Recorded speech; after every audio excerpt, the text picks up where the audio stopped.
Took two losses. First one wasn't really a high probability setup, but I think the second trade was definitely a high probability setup. Now, definitely on the first trade, not that bad. The second trade, I feel like it was a real good trade, but what happened was I over leveraged because it gave me the opportunity every single time it came back into the zone. So that's where I felt like I kind of over leveraged on that play because I scaled into three contracts, right? So finished the day 0 for 2,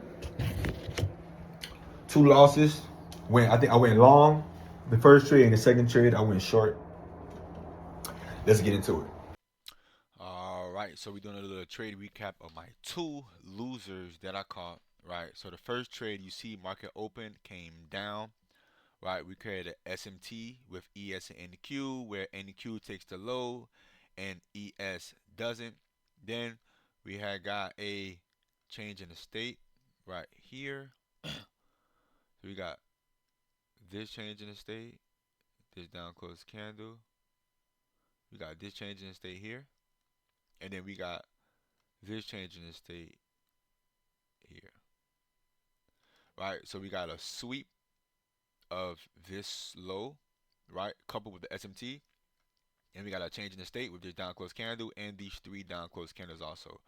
Right, we did not have no inverse fair value gap or any fair value gap along this leg right here, so that's why it was really a low probability trade.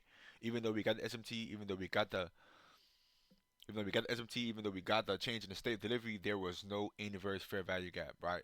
So I got in, I got my long, I think it was like once it closed up here, and I was targeting up here, and then I had my stop loss validity. So I didn't have this. I didn't have these three down close candles with the close. I didn't have that order block. I had this order block right here, right? So this is the OB's wick. Uh, OB's wick. You see how the most sensitive part of the order block is the opening price of this down close candle to the top of wick. So that's how I extended it, and I had my stop loss literally right at mean threshold of this down close candle. So if you use your fib, mean threshold of the candle is right here. This is where I have my stop loss at. I did not want to put my stop loss at the low because you see I'm already risking 33 points. If I would put it at the low, it would have been almost 60 points. So this is a too much of a stop loss. So as you see here, I would have never got stopped out, but I've been risking way more than I would, would be intended. Unless I would have actually got in when it came back down to retest this order block here. As it's rallying away, I could have gotten up here and then maybe left my stop loss at consequent encroachment of this wick, and then it would have been fine because now I'm only risking 34 points. But I didn't, and I got in up here. Once it closed, I got in like right here. So once this down close candle right here happened, right here, this down close candle up here with this order block, I got in right here once it came and touched it. You see how it closed, validating this as an order block, right? Then this candle opened, it came down right to the most sensitive part of the wick, and it expanded higher, and that's where I got my long, and I had my stop loss literally right around here, and you see I got stopped out before price literally ran up and hit TP. So little mistake, I should have put my stop loss at the low, but not really because of my entry. I got filled in way up here, so I've been risking too much to put my stop way down here. You see that's 58 points. Unless, like I said, I would have waited for it to come down, like around here, and then I would have been risking around 37 points, which would have been a decent trade, right? But it's okay. I got to stop it out. This was a low probability trade for me.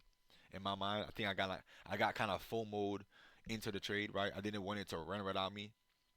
And then this trade right here, we had got a we had got a sweep of this high right here,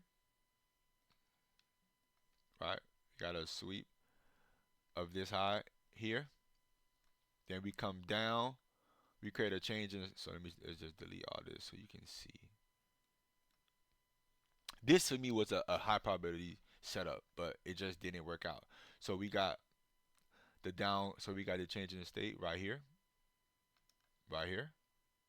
Change in the state coupled with this inverse fair value gap right here. So this is a bullish fair value gap. Once it get below it, I want to see it get used as an inverse. And this is where I got my short here, right here, to touch back, and I went short like around right here. Stop loss was literally right above, like around here somewhere. It was a small loss. I was only risking like 13 points. And you see, it was consolidating a lot. It's you see how it was holding. Actually, it's holding this SIBI, right? I mean, this inefficiency, right? This inverse is holding, but did not did not drop lower, right? It gave me about what 22 points before it came up and stopped me out, and that was my two trades. As you see, both of my trades, the direction was correct because right here I was trying to go long, and you see, gave me about 20. It gave me about 24 points before it ended up stopping me out. As you see, it did go to up here, the buy side where I was targeting. So that's good. Just a little bit of stop loss placement and a better entry. I probably could have got green on this trade. And then this trade right here, as you see, we're trying to go down. It went up and then it went down. So both directions was kind of right, just kind of like bad timing. And like I said, I did went 0 for 2 today, and I lost. I think it was like $2,000 per account because you see how it. I kept so every time. So I got short here. Every time it came back into this zone, I got short again. Right? It came back into the zone. I got short again. So I think I was in three contracts. I was in one, scaling into two, then scaling into three, and this trade I was only into one. So trading the minis, it ain't really nothing to be down that much because with the volatility and trading $20 a point. But anyway, I was in three contracts, so was a good day. This first trade was kind of a low probability trade. I kind of got FOMOed into the trade, and this second trade I felt like it was a good trade. It just the direction didn't want to go. So that's my trade recap of the day, right? And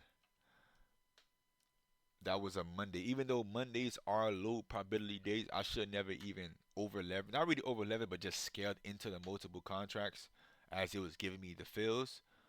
It was a Monday, so I should just but it's what it is. First day, sorry, first day of the week of the new year. Got a loss, but it's okay. It's all about how we man. It's all about bouncing back, right, and getting better day by day. So yeah, so I'm about to journal my losses. I already did all of that, and then I gotta look back at the price actions to see where could I have did better at, right? And this trade, look at some more things, do my due diligence to see what I could have did better here and here, and then I have to read order flow to see what actually happened because this is my trading window, right? This is my trading window from 9:30 to 12 is my trading window. So when I come home after work, I like to see what happened, everything what happened, and what happened after in the PM session to see if I could have caught something potentially. So I see it's a lot of back and forth. So it's like this is not. This is kind of like a high resistance in a way, right? We're literally down, up, down, up, down, up, down, up, down, up, down, up. So that's real sloppy. You don't want to trade in a sloppy market. This is something that's called high resistance. So today was kind of a little bit of a high resistance market, and it was a low probability day because it's a Monday and it's the first trading day of the week of the new year also. So I catch y'all on the next one. And remember, journal your trades, get better with your losses. Remember, the goal is to become better day in, day out, and following your rules. I feel like I blew. I didn't follow my rules perfectly because I scaled into three contracts on a Monday, which is not good because it's a low probability day, and it wasn't even an A plus setup. And then that was this trade, and then the first trade wasn't an A plus setup, and I wasn't gonna put myself at a little bit because I was risking too much. That's about 60 points there, too much, and it was no fair value gap. So I realized I still struggle with if it's a good trade and the bias is kind of correct, I struggle with not getting in, right? Like it's kind of hard for me to like just sit there and watch it, right? So that's why I gotta do a better job of, but Tuesday, Wednesday, and Thursday are good trading days, so we should be able to pick it back up. So yeah, man, I'll catch you on the next one. I appreciate y'all for tuning in. And if you got any comments, any questions, anything you need me to answer, just put it below and I answer it when as I see it. Let's get it.